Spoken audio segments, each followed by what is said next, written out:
محمد رسول اللہ صلی اللہ علیہ وسلم فرماتے ہیں وہ کانا دجال ایسا ہوگا کہ تمام دنیا پہ حکومت کرے گا، کسی کی مجال نہیں ہوگی جو اس سے لڑ سکے. اس کا گدا لہروں پر بھی چلے گا اور پہاڑوں کی طرح گندم اور ایڑ لے کر پھر رہا ہوگا. اور فرمایا کہ وہ آگ کھانے والا گدا ہے، چارہ کھا کر پلنے والا نہیں ہے. تو یہ کون سی علامتیں دیکھی ہیں تم نے جو تمہیں نہیں نظر آ رہی؟ میں تمہیں دکھا دیتا ہوں. وہ نئے زمانے کی ایجادات ہیں. اور آور دجال سے مراد عیسائی پادری ہیں، عیسائی قومیں ہیں جنہوں نے اسلام کی مخالفت میں حد کر دی، اور ان کی سواریوں کی طرف مسیح موعود علیہ الصلوۃ والسلام نے اشارہ فرمایا تھا. کانا ان معنوں میں کہ ایک آنکھ دنیا کی تو بہت روشن اور زمین کی تہہ میں اس سے نیچے اتر کر دیکھنے والی، زمین کے پاتال کی خبریں لانے والی، اور ایک آنکھ یعنی مذہب کی ایسی اندھی کہ خدا کے بندے کو، ایک عاجز بندے کو جس نے کبھی خدائی کا دعویٰ نہیں کیا، اس کو خدا بیٹا بنا بیٹھے ہو. یہ مسیح موعود علیہ السلام نے تشریف فرمائی. اور ثبوت دیکھیں کیسا عظیم بشان. حضور اکرم صلی اللہ علیہ وآلہ وسلم نے پہچان کے طور پر دجال کی فرمایا اس کے گدھے کو دیکھنا اور پہچان لینا. اس کے گدھے میں یہ علامت پائی جاتی ہے کہ وہ آگ کھا کر چلے گا. اب جتنی سواریاں دنیا میں ہیں جو جدید سواریاں ہیں وہ ساری آگ کے فائر پاور پہ چلتی ہیں. محمد رسول اللہ کے زمانے میں کوئی تصور بھی نہیں کر سکتا تھا کہ ایسی سواری کے متعلق سوچ سکے جو آگ کھاتی ہو. بس اتنا کھلا نشان یہ بتانے کے لیے کہ یہ کلام مجازی ہے. گدھا جب ہم کہتے ہیں تو اس کی پہچان ہم تمہیں بتا دیتے ہیں. جب پہچان ظاہر ہوگی تو تمہیں پتہ چل جائے گا کہ گدھے سے کیا مراد ہے. یعنی ایک لفظ مجازی آتا ہے، اس کی تشریح ایسی حقیقی فرما دی کہ جب وہ ظاہر ہو تو مجاز پہچانا جائے. یہ طرز بیان ہے محمد رسول اللہ صلی اللہ علیہ وسلم کا. اب میں بتاتا ہوں، دیکھ لیجئے. فرمایا اگر وہ دجال ایسا گدھا ہوگا اس کا کہ مہینوں کا سفر گھڑیوں میں طے کرے گا، خشکی پر بھی چلے گا، تری پر بھی چلے گا، اور ہوا میں بھی. ایسی چھلانگ ہوگی. فرمایا مشرق سے قدم، ایک پاؤں مشرق میں تو دوسرا مغرب میں. اب بتائیے، ہوائی جہاز جب اٹھتا ہے مشرقی ملک سے کسی میں اور مغربی ملک میں جا کے لینڈ کرتا ہے، یا مشرق کے بعید سے اٹھ کر مشرق کے قریب میں جا کے لینڈ کرتا ہے، تو ہر لمحہ اس ہوائی جہاز کا گواہ ہوتا ہے کہ حضرت اقدس محمد مصطفیٰ صلی اللہ علیہ وسلم خدا کے سچے اور پاک رسول تھے، اور اللہ نے بڑی شان اور بڑی صفائی کے ساتھ آپ کو آخری زمانے کی خبریں بتا دی تھیں. سمندر میں بھی چلے گا وہ گدھا اور ڈوبے گا نہیں، گھٹنے گھٹنے پانی. آج جہاز چل رہے ہیں سارے، ان کا یہ بھی آگ سے چلتے ہیں. فرمایا اس گدھے کے پیٹ میں سواریاں بیٹھیں گی. اب مولوی صاحب سوچ کے دیکھیں، کیوں نہیں اپنا دماغ لڑاتے؟ پیٹ میں اس گدھے کی سواری کا تصور ناممکن تھا، اور وہ تبھی صحیح ہوگا اگر جماعت احمدیہ کے فیض پائیں، حضرت مسیح موعود علیہ الصلوۃ والسلام کو مادی مانیں، آپ کو جو اللہ نے ہدایتیں دی ہیں اور یہ مضامین سمجھائے ہیں ان کو قبول کریں، تب جا کر آپ کو محمد رسول اللہ صلی اللہ علیہ وسلم کی باتیں سمجھ آئیں گی، ورنہ بیٹھے رہیں گے اسی طرح.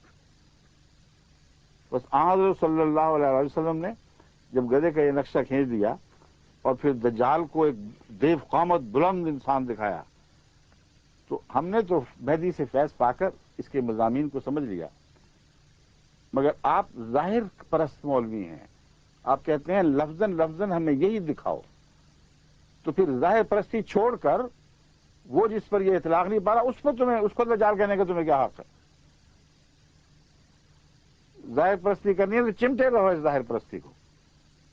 جس دن وہ گدھی پیدا ہوگی جو ایسے گدھے کو جنم دے گی جس کے دو کانوں کے درمیان 70 گز کا فاصلہ ہوگا، اس کے پیٹ میں بیٹھ کر مولوی صاحب تشریف لے آئیں، میں خدا گواہ ہے کہ میں مولوی صاحب کی بیعت کرنے پر آمادہ ہو جاؤں گا. مجھے اور کسی نشان کی ضرورت نہیں رہے گی.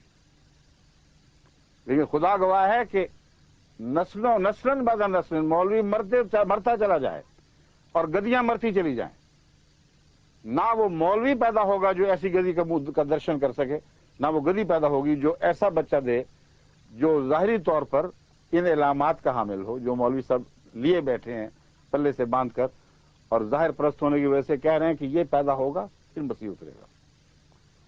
خاتمیت کی بحث تو یہی مکمل ہو گئی، ساتھ ہی اس کا بھی قضیہ ہو گیا۔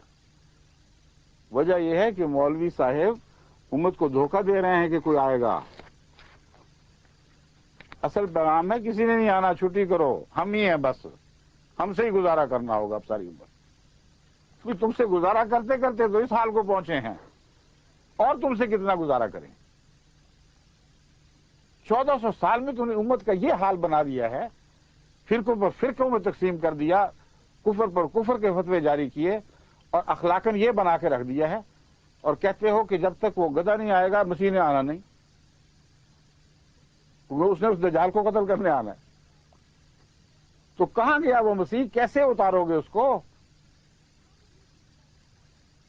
میں خدا کی قسم کھا کے کہتا ہوں کہ تمہاری ساری نسلیں قیامت تک مرتی چلی جائیں، اور ساری گدیاں مرتی چلی جائیں، نہ وہ مولوی پیدا ہوگا جو اپنی آنکھوں سے اس گدی کو دیکھ سکے جو ایسا بچہ دے، نہ وہ گدی پیدا ہوگی جو وہ بچہ دے جس کے اوپر دجال نے سواری کرے۔ دجال کہاں سے آ جائے گا پھر؟ اور مسیح کہاں سے اترے گا؟ تم نے وہیں مار کے چھوڑنا ہے۔ زمین پہ تو اب موت مقدر نہیں رہی مسیح کی۔ وہ کمبخت گدی تو پیدا ہو جائے، اس کے بغیر کس طرح مسیح اترے گا؟ کیا محمد رسول اللہ صلی اللہ علیہ وسلم کی پیشگوئیوں کو جھٹلا کے اترے گا؟ تمہاری بات مان کے اترے گا؟ تمہاری مسیح کی جوتیوں کی بھی پرواہ تم نہیں ہے تمہاری۔ جس کی غلامی کا دم تم کہتے ہو بھرنا ہے، ہم کہتے ہیں بھر چکا ہے، اسی سے فیض پایا ہے اس نے۔ اس کی غلامی مانے گا تو کہے گا میں تو نہیں نیچے اترنا، نیچے جھانکا کرے گا۔ جب کوئی کہے گا فرشتہ یا کوئی اشارہ کرے گا، مسیح کافی برا حال ہو گیا ہے، امت مجھے دیکھتے نہیں کیا حال کس حال کو پہنچ گئی ہے۔ بہت سے گناہگار ہیں جو قبروں میں پاؤں لٹکائے بیٹھے ہیں۔ اترو خدا کے لیے۔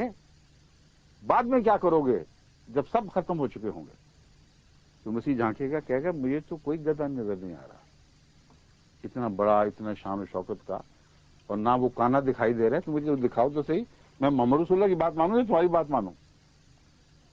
میں نے تو نہیں کرنا، پہلے گدھا آئے پھر میں اتروں گا۔ اب اے مولوی یوسف صاحب اور آپ کے اپنے ساتھیوں کو اکٹھا کر لو، ساری دنیا کے مولوی، مسیح موعود کے الفاظ میں کہتا ہوں اگر کچھ پیش نہیں جاتی تو سجدوں میں اپنی پیشانیاں رگڑ دو، روتے روتے تمہاری پلکیں جھڑ جائیں اور آنکھوں کے حلقے گل جائیں۔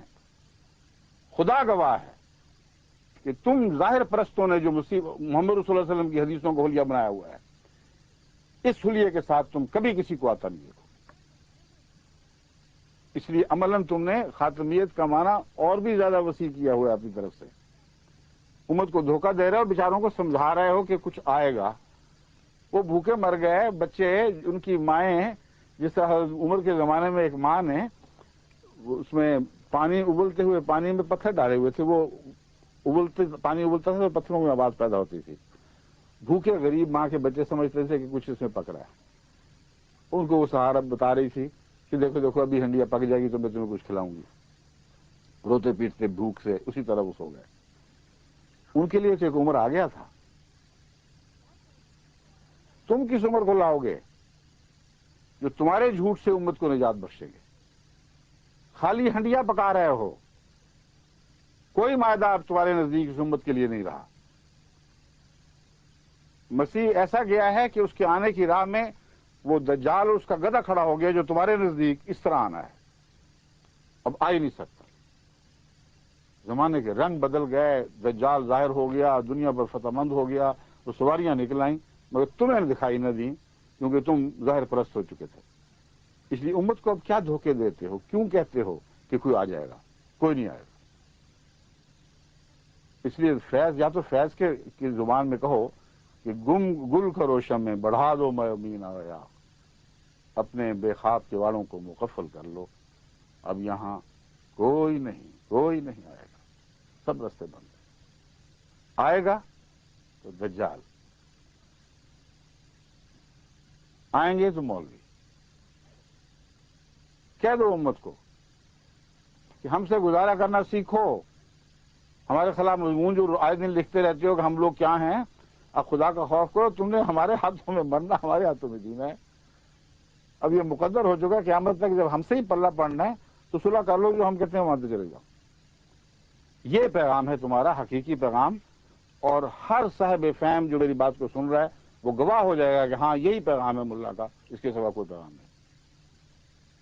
کیا حال کر دو گے اسلام کا جو ہو چکا ہے، اس کے بعد کیا رہتا ہے باقی؟